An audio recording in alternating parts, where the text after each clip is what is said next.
Welcome, Scooterheads, to another episode, another chapter, another edition. You get the idea. It's the Electric Scooter Podcast.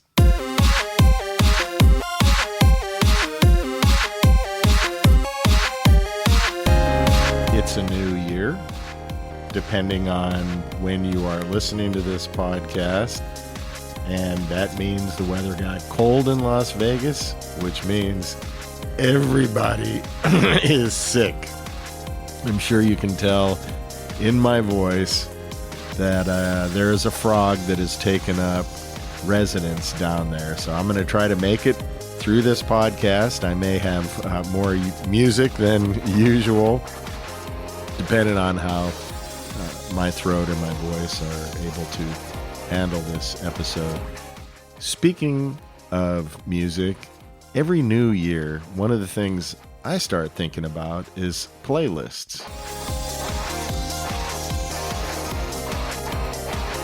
Do you have playlists? I have multiple playlists. I have playlists on Amazon, YouTube Music, iTunes. I happen to use Macintosh, Apple products for my everyday computing needs, which includes audio and video. And on all of these platforms, I have playlists depending on the mood that I'm in. I have one for poolside, one for barbecue, soul music, hip hop, classic rock, you name it. I was originally thinking for this episode that I would make it a musical episode because of the issues I'm having with my vocal cords right now and their reticence to produce the sounds that I want these cords to produce, because I thought it would be easier. But I also thought, it would be cool if I could come up with different situations, what type of music I would apply to those situations. For example, scooting. And then I thought, you know what? I'll be an outlaw. I'll just forget about the copyright regulations. What are they going to do to me? Throw me in jail? Charge me money? I don't know. Just go ahead and put appropriate songs and play them. But I started Googling copyright laws, and the things I was reading was, even if you say the name of the artist and the name of the song and where you can download it, that is still breaking the law. It's a little bit incredulous to me. I mean, I do produce music, and you'll hear some of my songs on these podcasts as background music. Or I do little in-betweeny commercials where I do my own music. And I don't make any money off of that either. But if I were making money off of it, I would want my music to be spread out and distributed on as many platforms and the largest variety of possible ways, because it's just going to give you exposure to your music and people will be more likely to buy it. But that's not the way our laws are currently set up. So I can't do that. But if my voice gets too bad, what I will do is I will play a couple songs by Scooterheads, people that I have interviewed on this podcast, people you've heard from, like Paul from the Electric Scooter Guide, Scott Carbone from eCarve in Tampa, Florida, and Isa B in Hawaii. They are all musicians. They all have great music. Maybe I'll put them at the end of the podcast. There are some people that if they hear reggae or ska or classic rock or a certain genre, they're going to put it right out of their heads. I used to do that with country music. If it's country, I'm just going to skip it. Widen your horizons. Open your mind. Give it a listen. I think the songs that I'm going to play at the end of the podcast are really, really great songs. A couple of them I've added my touch. I added guitar to one song and I added vocals to another. But these are Scooterhead songs made by Scooterheads, not necessarily for Scooterheads, for anybody. So what would I like to scoot to? I'm just going to go ahead and name some of the songs that I like to listen to when I'm scooting for certain situations, or I feel are appropriate.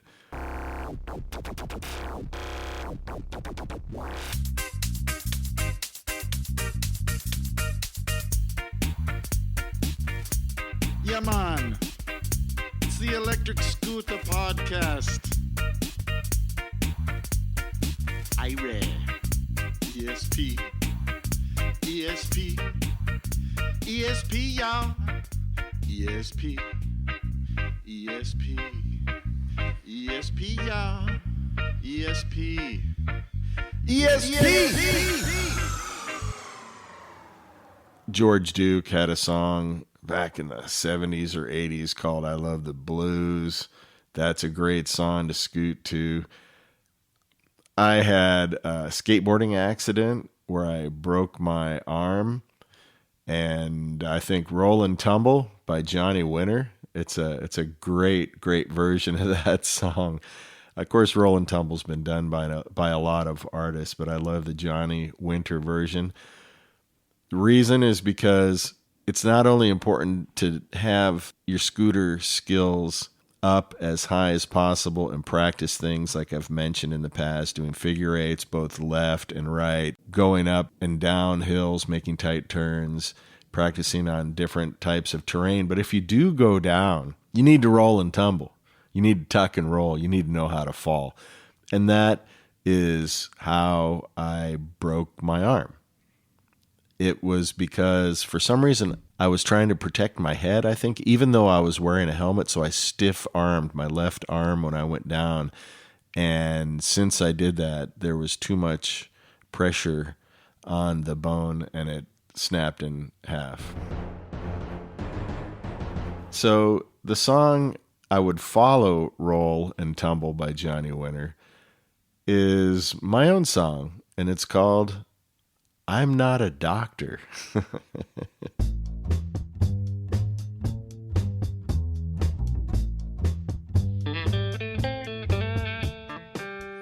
can't brighten or enlighten you. I don't even have a clue. Renew your lease. Just use some elbow grease. 'Cause I'm not a doctor. No, I'm not a doctor.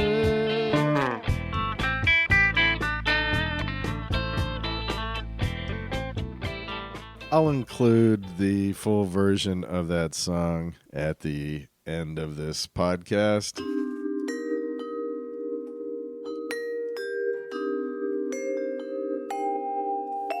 But before we do that, let's take a look at some don'ts of scootering. Something you might call dumb and dangerous. Dumb or dangerous? Maybe a combo of the two.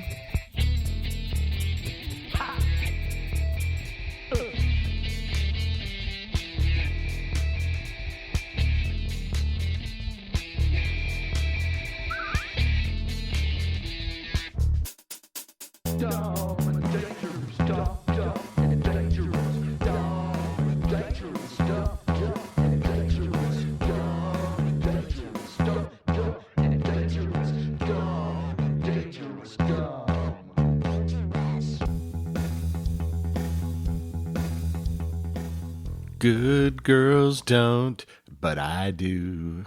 Remember that song? Well, this is Scooter Don'ts. Sometimes I do. I'll elaborate.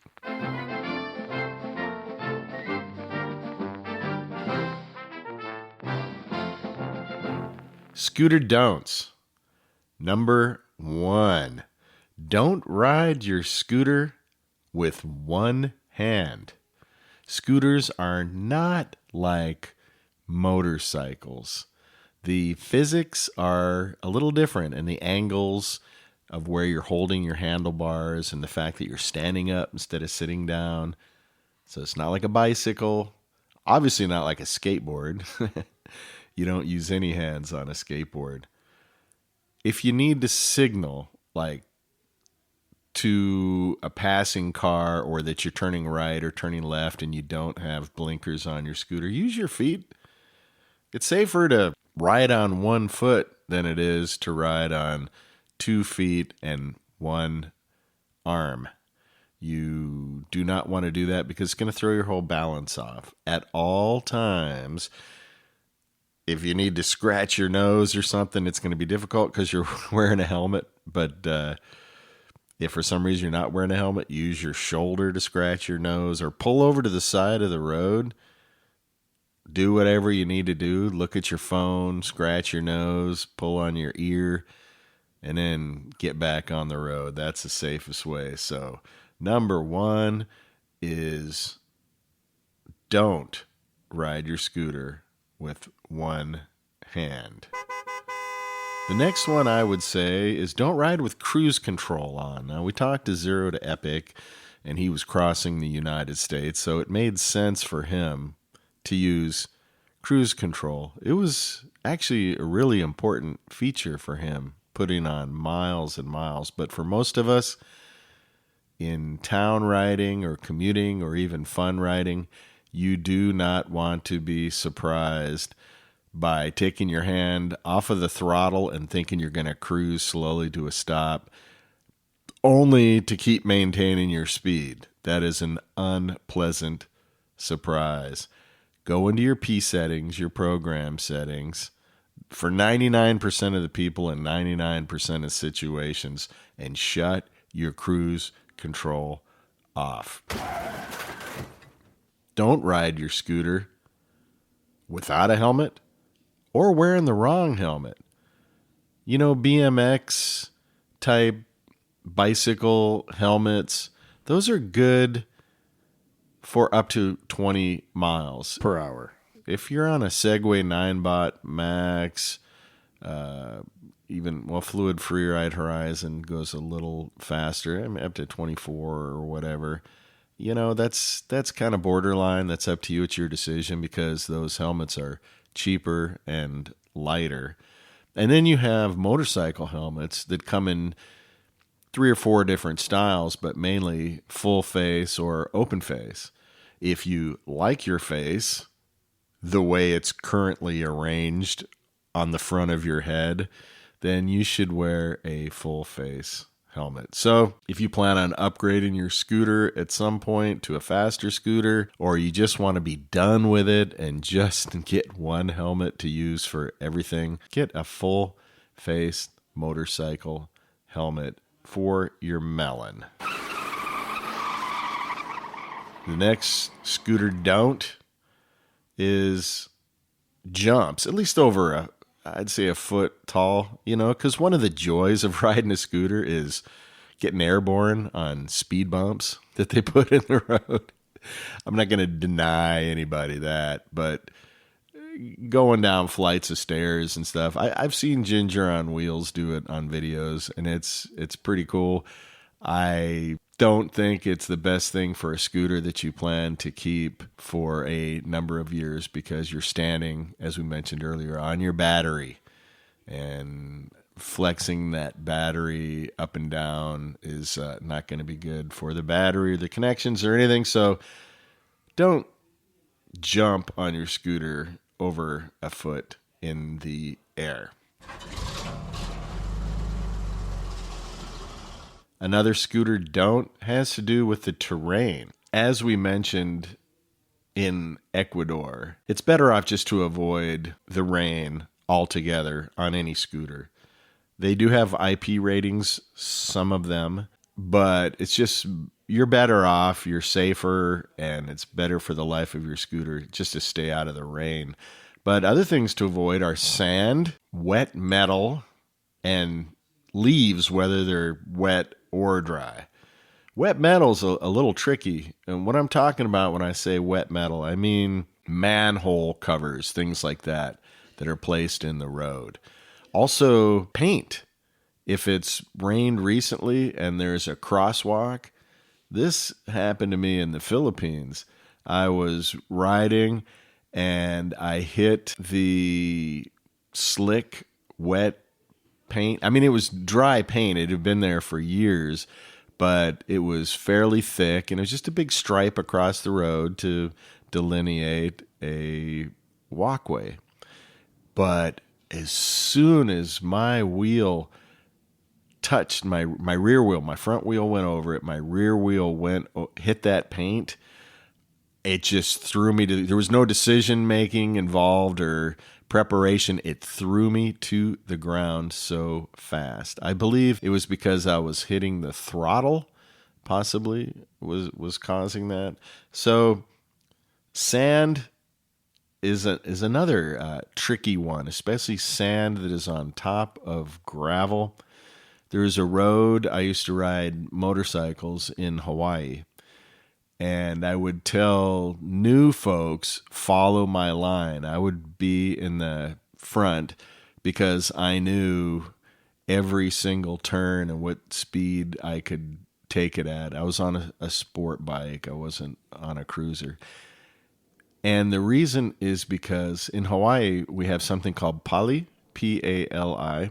Cool song by Jimi Hendrix, Pali Gap. Pali are like fingers sticking up into the sky. Perhaps you've seen them on movies or in real life. Jurassic Park, you can see the Pali of Hawaii very clearly. They're big fingers of rock that stick into the sky. Hawaii has great drinking water, good water, and it's a lot of it I've heard is because of the pali. They filter the water. But that water drains down and then drains onto the road. And it doesn't always drain or send the sand, the finest silt, like talcum powder type sand, into spots that are predictable. So I would tell people, follow me. Every time I was on this particular road in Hawaii on a motorcycle, pushing the envelope, there were always people that were down. I can't tell you how many times I took my motorcycle riding just for fun, for sport, and have had to help people get to the side of the road or call an ambulance or something. It was just a fairly common thing. He'd get hit by cars. I saw that happen once right in front of me. I don't chuckle at the motorcycle rider's expense. He was fine. He just overshot a corner, and a minivan saw it coming and actually was stopped when the poor guy on the Honda 600 sport bike rolled into him. But the reason I say this is because there are certain areas where you would it looked like, wow, you should take this turn tight. You should lean over, and it would be a good place to do that. Well, I happen to know where the silt channels are running off of the pali. Nobody goes up and down these roads and sweeps them or anything. It's just nature takes its course. So sometimes it was counterintuitive to the people following me. Why it just looks like a fairly straight line, and am I slowing down and being careful? And then around these other corners, I'm flying around, and some corners I'm taking it easy around. It's just because knowing that road like the back of my hand. So that's a long story to tell you. Be careful of sand, and it may not be in predictable areas.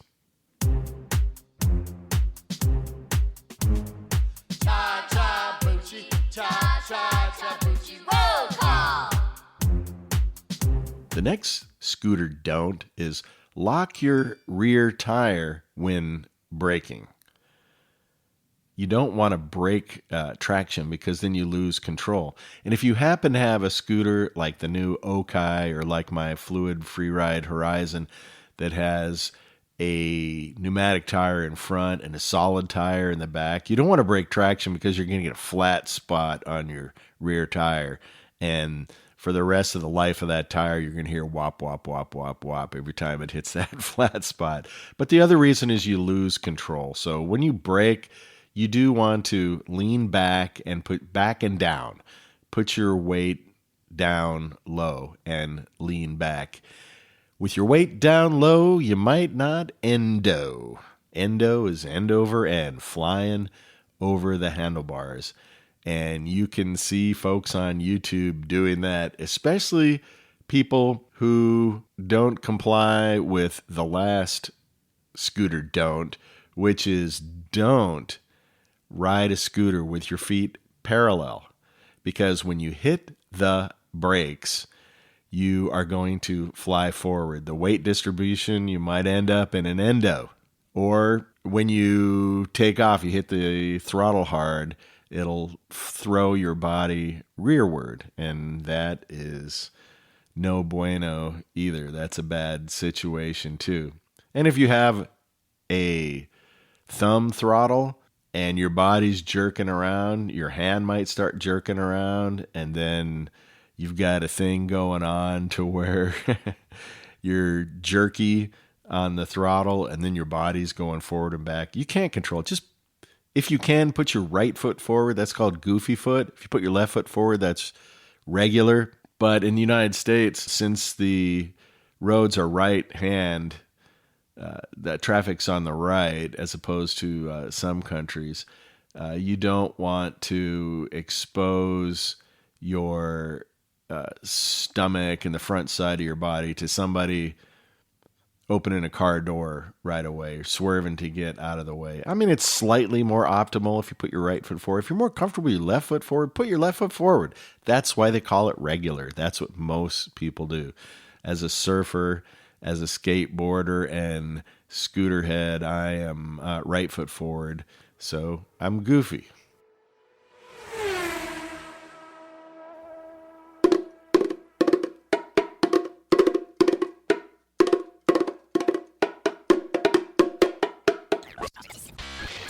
Scooterheads have to think about safety. Don't want to get creamed by an F-150. As this podcast is being created, tomorrow is the first day of CES. I think it stands for Consumer Electronics Show. Everywhere on the web just says CES, but it's being presented by the Consumer Technology Association, CTA. They're very careful to break that out, that acronym, but I guess it's assumed everybody knows it's CES. I think it's Consumer Electronics Show. It is the most influential tech event in the world, undoubtedly. So it's supposed to run January 5 to 8. I think it was supposed to be longer, but they shortened it. So January 5 to 8, 2022. And what I thought was interesting this time is they're going to have something called e-mobility experience. And I'll talk about that in a moment. But what CES is a huge show that showcases large companies, manufacturers, developers, suppliers of consumer technology hardware, technology delivery systems. I mean, it could be anything, smartphones, things that are electronic, right? There's also going to be a giant conference where all the world's business leaders get together and discuss issues related to consumer electronics. And of course, you can Google it. You can just Google CES and it'll come up if you're more interested. But why do that when you got me? So I'm going to try to attend. I've been invited. It is not something that you can just buy a ticket for and go. You have to be in the industry, whether it's media such as myself or a producer or a corporation that has products and that is going to have demos of their products and exhibitions and things like that. I have been invited. I had a little issue with the registration, some kind of computer glitch. So I'm not sure. I'm going to show up tomorrow, see if I can get a badge. We'll see what happens. That might be another podcast. I'll bring my podcast gear and see who I can talk to. Specifically, they are going to have a brand new wing open called the West Wing of the Las Vegas Convention Center, and a large section dedicated to the e-mobility experience. And it's electric bicycles and electric scooters test track, and they're going to have demos. I hope I can get in. They're calling it, the location is West Hall West Plaza, and it's brand new. There are going to be over 50 electric bike and scooter brands, also companies with accessories and parts suppliers, to take part in demonstrations and open up the test track for people. I hope I can get on some scoots and get out there, despite, also depends on my health. If you can tell, my throat is being savagely tickled as I speak. They are going to have a free home COVID test that you take, I assume, before you actually go in the front door.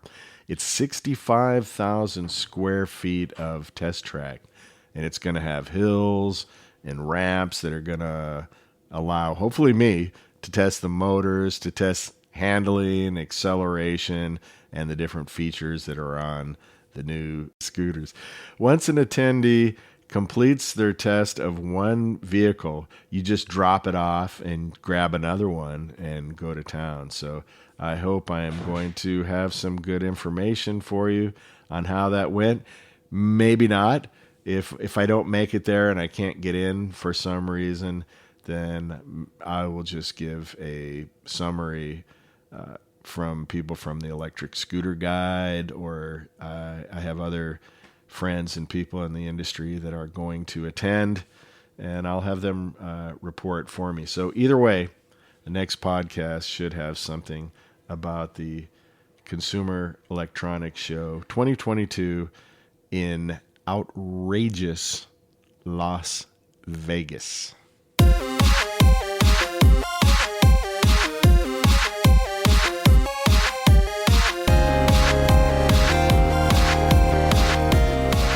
Well, Scooterheads, somehow my voice was able to hold up.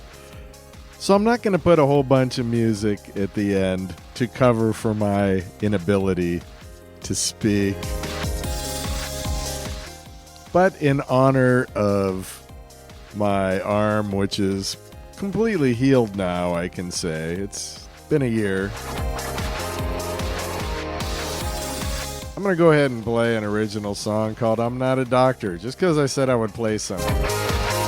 The other songs by Isa B and The Conspiracy and Scott Carbone are excellent, and I will incorporate them in future podcasts. But for now, hopefully you'll enjoy this song about not being a doctor. Until next time, keep the shiny side up and the dirty side down.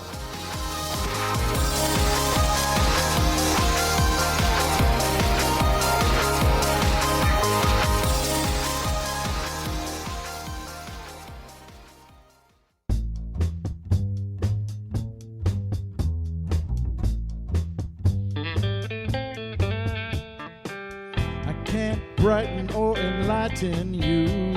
I don't even have a clue. Renew your lease. Just use some elbow grease. 'Cause I'm not a doctor. No, I'm not a doctor.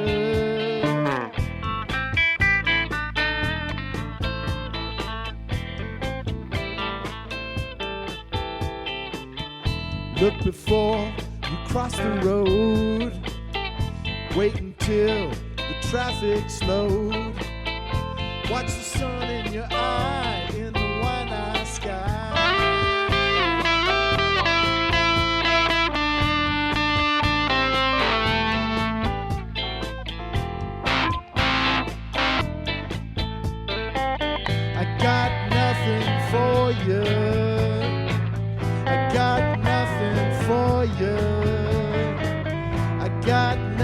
you.